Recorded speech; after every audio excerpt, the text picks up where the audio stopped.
पिछले 10 सालों से काबिज आपके ओबीसी समाज का जो भाई नरेंद्र भाई मोदी हैं वो देश के प्रधानमंत्री हैं।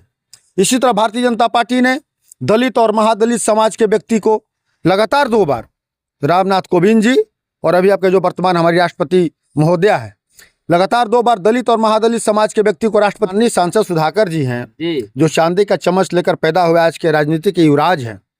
ये सामंतवादी लोग हैं। अभी इनका आपने बयान देखा था कैसे ये रे तरे करके बात कर रहे थे मिथिलेश जी से। राजनीति में एक मर्यादा होनी चाहिए। ऐसे ही राहुल जी रे तरे करके एक तरह घमंडी वाला व्यवहार, एक सामंतवादी जिसको हम लोग पहले सामंतवादी बोलते थे पहले ज़माने में, वही व्यवहार अभी वही इनका सुधाकर सिंह का भी देखने को मिलता है, तेज प्रताप तेजस्वी जी का भी मिलता है और राहुल जी को भी मिलता है, जहाँ विपक्षी नेताओं को रे तरे और तुम तराक से बात करते हैं। और उसको हम मानने वाले हम सभी लोग सनातनी हैं। तो जो सत्य सनातन धर्म को मानता है वो सनातनी है।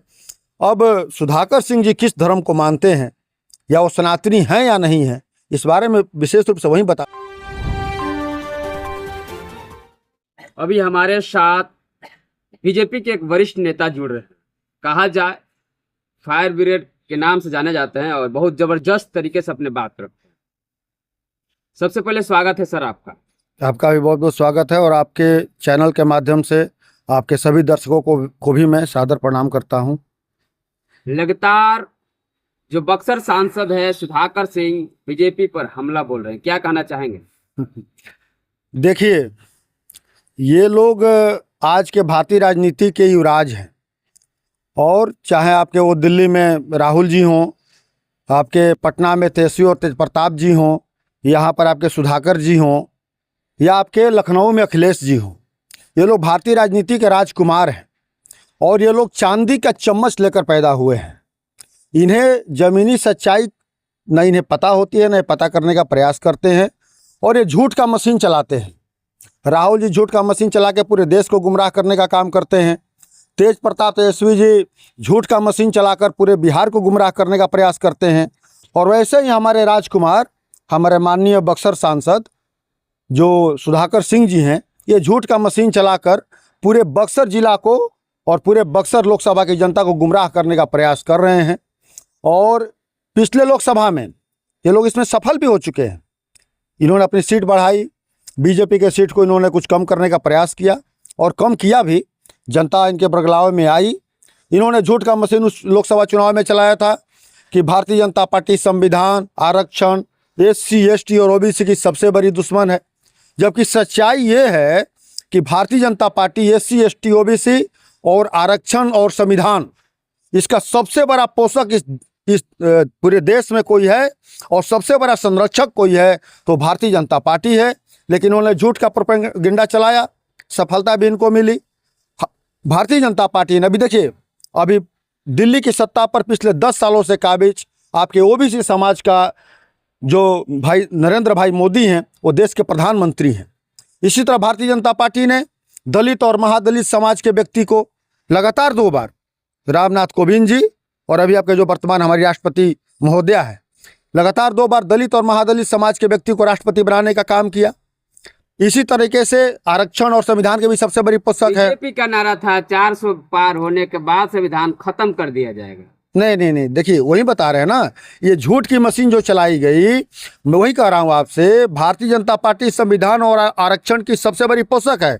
हाँ, भारतीय जनता पार्टी जो ये विपक्षी लोग जो ST, ST और OBC का जो आरक्षण काट के ये मुस्लिम समाज को जो ये देना चाहते हैं, चाहे कांग्रेस को या कांग्रेस के जो साथी लोग हों, ये जो हमारे हिंदू भाइयों का आरक्षण को काट कर ये जो मुस्लिम समाज को आरक्षण देना चाहते हैं, भाजपा उसकी विरोधी है।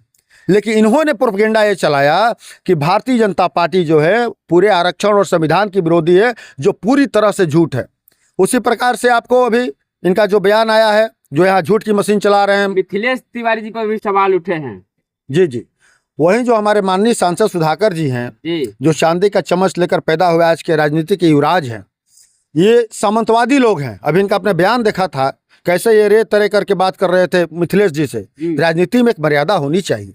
ऐसे ही राहुल जी रे तरे करके एक तरह घमंडी वाला व्यवहार, एक सामंतवादी जिसको हम लोग पहले सामंतवादी बोलते थे पहले ज़माने में, वही व्यवहार अभी वही इनका सुधाकर सिंह का भी देखने को मिलता है, तेज प्रताप तेजस्वी जी का भी मिलता है और राहुल जी को भी मिलता है, जहाँ विपक्षी नेताओं को रे तरे और तुम तराक से बात करते हैं। जनता इसको देख रही है। अभी इनका जो बयान आया है, झूठ की मशीन चला रहे हैं। इन्होंने बयान दिया, सुधाकर सिंह आप लोगों ने उसको चलाया भी है, कि 12 करोड़ की ज़मीन मिथिलेश जी ने यहाँ पर खरीदा है। जी। जबकि देखिए, मैं भारतीय जनता युवा मोर्चा का जिला उपाध्यक्ष हूँ और मैं अच्छी तरह से अपने सभी नेताओं के, मैं चूँकि हम लोग हमेशा साथ में रहते हैं, हमें अच्छी तरह पता है कि अभी मिथिलेश तिवारी जी ने बक्सर में कोई ज़मीन ली नहीं है। हाँ, ज़मीन लेने का उनका इरादा है। उन्होंने 12 लाख 15 लाख रुपए इकट्ठा या 22 लाख रुपए इकट्ठा की 2-3 ज़मीनें देखी हैं, पर अभी कोई फाइनल नहीं हुई है। लेकिन इनके स्क्रिप्ट राइटर ने वो क्या कर दिया सुधाकर जी को, कि जो 12 लाख रुपए इकट्ठे की ज़मीन अगर मिथिलेश भैया ने कहीं पर देखा हुआ है, उसको इन्होंने 12 करोड़ उनको बता दिया कि सांसद जी, मिथिलेश जी 12 करोड़ का ज़मीन ले रहे हैं। और सुधाकर जी ने बिना सत्यता के जांच किए, ये भी नहीं उसका वो वेरिफिकेशन किया कि वो सही है या गलत है, और आप लोगों के सामने आके बोल दिया कि 12 करोड़ की ज़मीन ले लिए। अरे 12 करोड़ की ज़मीन, ये बिल्कुल निराधार बात है। दूसरी बात ये है, उस बयान में उन्होंने कहा है गोपालगंज में कॉलेज में, ये सही बात है, राष्ट्रीय जनता दल के नेताओं के द्वारा मिथिलेश भैया के ऊपर झूठा केस और झूठा आरोप लगाने का काम किया गया था कि इन्होंने कॉलेज में इतने लाख रुपए की राशि की गबन कर ली है। वो मामला कोर्ट में चला और कोर्ट से नहीं, मिथिलेश तिवारी जी को बाइज्जत, निर्दोष पाते हुए बाइज्जत बरी करने का काम किया। लेकिन इस न्यूज़ को नहीं, उस समय की अखबार की कतरनों को लेकर ये राष्ट्रीय जनता दल के लोगों ने और विरोधी लोगों ने उसको यहाँ पर मीडिया में चलाने का काम किया, बक्सर लोकसभा में, और यहाँ की जनता को झूठ बोल के बरगलाने का काम किया, ठगने का काम किया। तो उस मामले में मिथिलेश तिवारी जी पूरी तरह निर्दोष साबित होकर कोर्ट से बरी हो चुके हैं। कोर्ट ने कहा है कि ये राष्ट्रीय जनता दल के नेताओं के द्वारा इनको फंसाने के लिए झूठा केस किया गया था, जिसमें बिल्कुल ये निर्दोष हैं। लेकिन मैं माननीय सांसद से मैं बात पूछना चाहता हूँ, चावल घोटाले का, ये जब कृषि मंत्री थे, इन पे चावल घोटाले का आरोप लगा था। इन्होंने करोड़ों रुपए का FCI गोदाम से चावल घोटाला करने का काम किया था, और उस आरोप के कारण और उस मामले के कारण इनसे जबरदस्ती जो इनका कृषि मंत्री का पद है, उसको जबरदस्ती इनसे इस्तीफा लिया गया था। उस समय बोले थे कि हम खुद इस्तीफा दिए, हमको नहीं चाहिए ऐसा पद, किसानों के लिए लड़ रहे हैं। ये तो देखिए, ये तो उनका अपना बनाया वो एक वो है, झूठा बनाया हुआ उनका आवरण है। सच्चाई ये है कि कृषि मंत्री जो भी थे, FCI घोटाला हुआ था, उस समय की सरकार ने इनसे कृषि मंत्री से इस्तीफा दिलवाने का काम किया था कि नहीं आपसे ये नहीं चल पाएगा, आप इस मामले में दोषी हैं। तो अभी भी वो मामला कोर्ट में चल रहा है। उस मामले में माननीय सांसद सुधाकर सिंह जी निर्दोष साबित नहीं हुए हैं। वो केस चल रहा है, वो मामला चल रहा है। अभी भी उस चावल घोटाले में, FCI घोटाले में ये दोषी हैं, आरोपी हैं। तो अपने केस पर, अपने आरोप पर, जिस घोटाले में आप दोषी हैं, FCI घोटाले में, उस पर तो आप कुछ बोलते नहीं, और अनर्गल ये सब झूठ की मशीन चला रहे हैं लोग। जी कह रहे हैं कि अब सनातनी कोई नहीं रहा है। गिरिराज जी जिस तरह से बयान दिए थे, उन्होंने कहा कि सब हिंदू हो सकते हैं, सनातनी नहीं हो सकते।